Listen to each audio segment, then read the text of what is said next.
तो पॉइंट यह है कि which of the following is basically most basic oxide. तो अगर आपको मोस्ट बेसिक ऑक्साइड पता करना है तो बस आपने ये देखना है कि इसमें से किसका मेटेलिक का साइज सबसे बिगेस्ट है, राइट। सो जैसे कि हम देख सकते हैं कि इसमें लास्ट जो ग्रुप में आता है वो है बिस्मथ। सो इसका जो मोस्ट करेक्ट ऑप्शन होना चाहिए that should be bismuth oxide. Next question है करेक्ट रिलेशनशिप बताना है आपको बिटवीन द पीएच ऑफ आइसोमोलर। सबकी मोलैरिटीज इक्वल हैं और यहाँ पे आपके पास अलग अलग दे रखे हैं, sodium oxide, sodium sulphide, right, selenide और देन टेलुराइड, राइट। सभी का पीएच आपको बताना है कि इनके पीएच में क्या रिलेशनशिप होगा। तो जो इसमें से सबसे ज़्यादा एसिडिक होगा उसका पीएच कम होगा और उसी तरीके से जो मोस्ट इसमें से बेसिक होगा, राइट, उसका पीएच इसमें से हाईएस्ट होगा। तो उसके लिए हमें यहाँ पे देखना है कि एनायन का साइज, जिसके इसमें एनायन का साइज सबसे बिगेस्ट होगा उसका पीएच जो है वो लोवेस्ट होगा, राइट। सो इसके अकॉर्डिंगली इसका ऑप्शन होना चाहिए ए। ये ऑलरेडी अरेंज है 1, 2, 3 एंड 4 में। ये क्वेश्चन बहुत सिंपल है, आयनिक रेडियाई को बताना है कि ये प्रोपोर्शनल किसके साथ है। सो देखिए अगर इफेक्टिव न्यूक्लियर चार्ज बढ़ेगा तो आयनिक रेडियाई पे क्या इफेक्ट होगा, यहाँ बोला कि इफेक्टिवली। अगर न्यूक्लियर चार्ज अगर इंक्रीज होगा तो क्या आयनिक रेडियाई से कम होंगे, या square of the effective nuclear charge होगा, या directly related with effective nuclear charge है, राइट। सो इसका जो सही रियल आंसर है वो है कि ये इसके स्क्वायर के साथ लिंक होता है, राइट। सो चार्ज के स्क्वायर के साथ इसका लिंक होता है रेडियस का।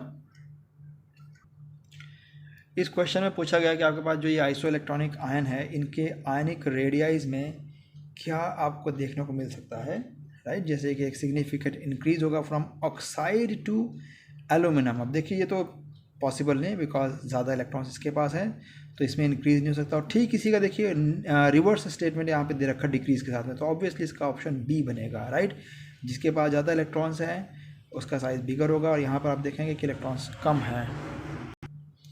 Okay, this question which are the following is wrong statement. यहाँ पर आपको एसिडिक नेचर दे रखा है तो ये परफेक्टली करेक्ट है बिकॉज जैसे जैसे साइज इंक्रीज होगा तो इनका एसिडिक नेचर इसका बिगर साइज के कारण बढ़ता जाएगा, तो ए वाला करेक्ट है। नेक्स्ट है यहाँ पे फर्स्ट आयोनाइजेशन पोटेंशियल गिवन है। यहाँ पे देखिए आपके पास ये एक्सेप्शनल केस आ गया, ये देखिए इस पॉइंट पे एक्सेप्शनल है क्योंकि बोरॉन जो है वो पी से इलेक्ट्रॉन रिलीज को करेगा और बेरिलियम एस से। तो बोरॉन की आयोनाइजेशन पोटेंशियल जो है first ionization potential that should be lower than beryllium, right? So this one is incorrect but this is the correct option for the question. Correct first ionization potential के बारे में आपको order बताना। अब ये पिछले जैसा ही क्वेश्चन आप देख सकते हैं कि बोरॉन की जो एंथैल्पी है that should be lower than beryllium और नाइट्रोजन की जो एंथैल्पी है वो ऑक्सीजन से भी हायर है और कार्बन से भी हायर है, राइट। सो इन दोनों से हायर है तो इसके अकॉर्डिंगली हमारा जो सबसे करेक्ट ऑप्शन होगा 31st के लिए that should be only the A part, right.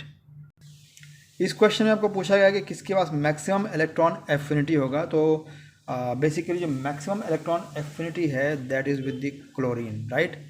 So exceptional case था कि फ्लोरीन का लोवेस्ट होता है क्लोरीन से, lower than chlorine. So chlorine का हाईएस्ट है और मैं फिर बता दूंगा कि यहाँ पे आपको नेगेटिव साइन को नहीं देखना है, राइट, बिकॉज नेगेटिव साइन केवल यही इंडिकेट करता है कि एनर्जी रिलीज हो जाएगी। कहने का मतलब है कि आपने मैथमेटिक्स अप्लाई नहीं करनी है।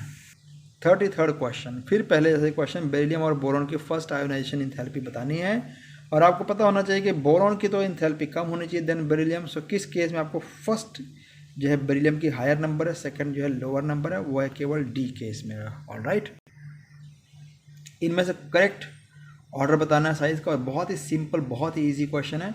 आप देख सकते हैं जिसके ऊपर नेगेटिव चार्ज है उसका साइज बिगेस्ट होगा और जिसके ऊपर पॉजिटिव है उसका स्मॉलेस्ट होना चाहिए। सो ऐसा किस केस में है कि स्मॉलेस्ट है आयोडीनियम और आयोडाइड है बिगेस्ट, वो है केवल बी पार्ट, ओके।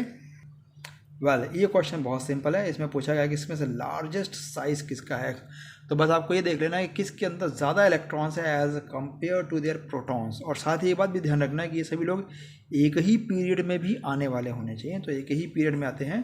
तो सल्फाइड ही इसका सबसे बेस्ट कैंडिडेट है बिकॉज इसके पास मोर इलेक्ट्रॉन्स है, 2 electrons are more than the number of protons, right. Similarly आपको पूछा गया कि इसमें से स्मॉलेस्ट साइज किसका है, सो आपको ये देखना है which has higher number of protons than the electrons. तो किसके पास है aluminium, it has 3 more positive protons as compare to the electrons, right. तो बाकियों के कंपैरेटिवली एल्युमिनियम का साइज जो है वो सबसे स्मॉलेस्ट होगा। एल्युमिनियम का मतलब एल्युमिनियम ट्राई पॉजिटिव आयन का साइज। इस क्वेश्चन में पूछा गया कि मोस्ट बेसिक कौन सा होगा। Just again look at the size. देखिए नाइट्रोजन का तो साइज स्मॉल है, तो नाइट्रोजन एसिडिक हो गया। और यहाँ पर आपका जिंक, एल्युमिनियम एंड मैग्नीशियम आता है। Magnesium belongs to S block element, right. So magnesium has the biggest size and magnesium oxide is most basic out of the following. Again same question, which has the largest size. So which of the following has largest size? Just go and find which of the following has more electrons than the protons. So the answer is C. It has one additional electron excess than the protons, right? Similarly आपके पास यहाँ पे फिर ऐसे given है, ये सभी iso electronic species है और इनका आपको आयनिक करेक्टर बताना है। Just find out which has more number of protons, जिसके पास हायर प्रोटॉन होंगे then the electrons will be smallest in size. So silicon must be the smallest one and sodium plus must be the largest one. हम देखते हैं कि इस case में ये बिल्कुल परफेक्ट ऑर्डर में ऐसे लगे हुए हैं, right. So C is the correct option. In this question, the periodic table from left to right, the atomic volume, right? Atomic volume stands for means कि how much space is occupied by the electrons. तो क्या होगा basically atomic volume जो mean size से related है। तो first तो है इसका साइज जो है वो डिक्रीज़ हो जाता है, इस तरीके से डिक्रीज़ होता है और उसके बाद फिर ये इंक्रीज़ हो जाता है, राइट। इस तरीके से थोड़ा सा इंक्रीज़ होता है। तो जैसे कि कॉपर है और जिंक है, तो आप देखेंगे कॉपर और जिंक में से जिंक का साइज़ बिगर होता है, राइट। सो ऐसा आप डी ब्लॉक में पढ़ सकते हैं। तो इसका ऑप्शन होगा डी। ये क्वेश्चन बहुत अच्छा है।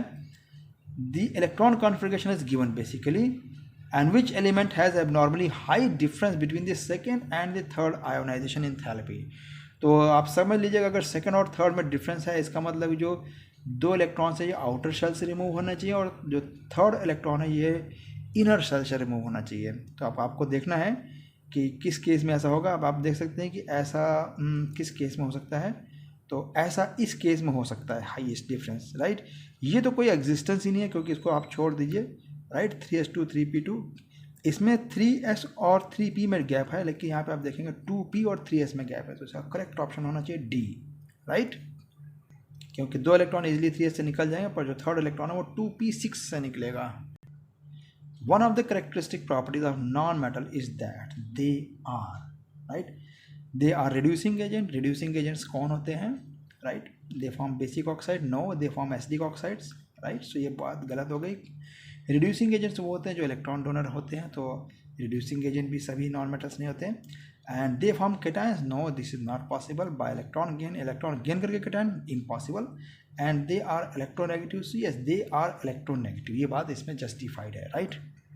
अब इलेक्ट्रोनेगेटिव का मतलब ये हो गया कि अगर आप इसको एस ब्लॉक से कंपेयर करें तो एस ब्लॉक के कंपैरेटिवली इनकी जो इलेक्ट्रोनेगेटिविटी है वो ज़्यादा है, राइट।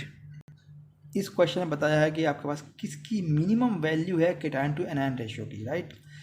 वेल तो इसमें आप देख सकते हैं कि आपको रेशियो छोटा चाहिए, यानी कि आपको एनायन बिगर चाहिए। तो कम से कम ये ऑप्शन तो मेरे पास गलत हो गया क्योंकि इसमें फ्लोराइड है, राइट। अब आगे बात पोटेशियम, सोडियम एंड मैग्नीशियम की। तो ये है सोडियम, ये है मैग्नीशियम और ये है पोटेशियम। तो अगर आपको साइज़ मिनिमम चाहिए तो आप कम से कम इसमें से पोटेशियम ऑफर हटा देंगे और सोडियम और मैग्नीशियम में से आप देखेंगे कि किसका साइज़ स्मॉलर है, तो मैग्नीशियम का है। दैट मीन्स कि जो रेशियो है केटायन टू एनायन की वो मैग्नीशियम क्लोराइड में स्मॉलेस्ट होगी, ओके। इस क्वेश्चन में बताना है कि विच ऑफ द फॉलोइंग है strong tendency to form anions. Anions का मतलब ये होगा कि वो नेगेटिव आयन बनेंगे, मतलब कि इलेक्ट्रॉन गेन की टेंडेंसी सबसे स्ट्रांगली हाई किस में होनी चाहिए, राइट।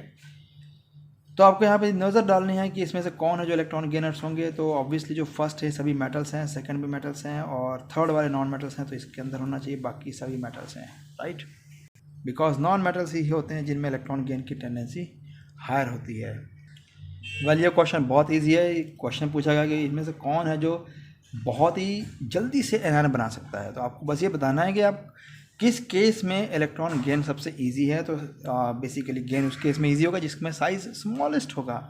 तो मुझे लगता है कि सबसे लास्ट में इन चारों में से हैलोजन्स आते हैं और इसीलिए हैलोजन्स जो है बहुत ईजिली केटायंस बना सकते हैं। In the periodic table with the increase in atomic number the metallic character, क्या फ़र्क पड़ेगा मेटालिक करेक्टर पर अगर एटॉमिक नंबर बढ़ेगा तो?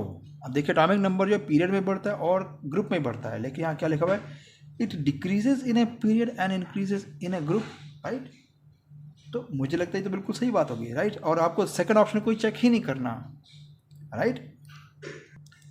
और ये लास्ट क्वेश्चन है, इस क्वेश्चन में पूछा गया है कि किसका स्मॉलेस्ट साइज होगा, राइट। इन चारों में से किसका स्मॉलेस्ट साइज है, right. So that is very easy. Lithium इसका ऑप्शन नहीं, क्योंकि लिथियम का जो नेक्स्ट मेंबर है वो बेरिलियम है।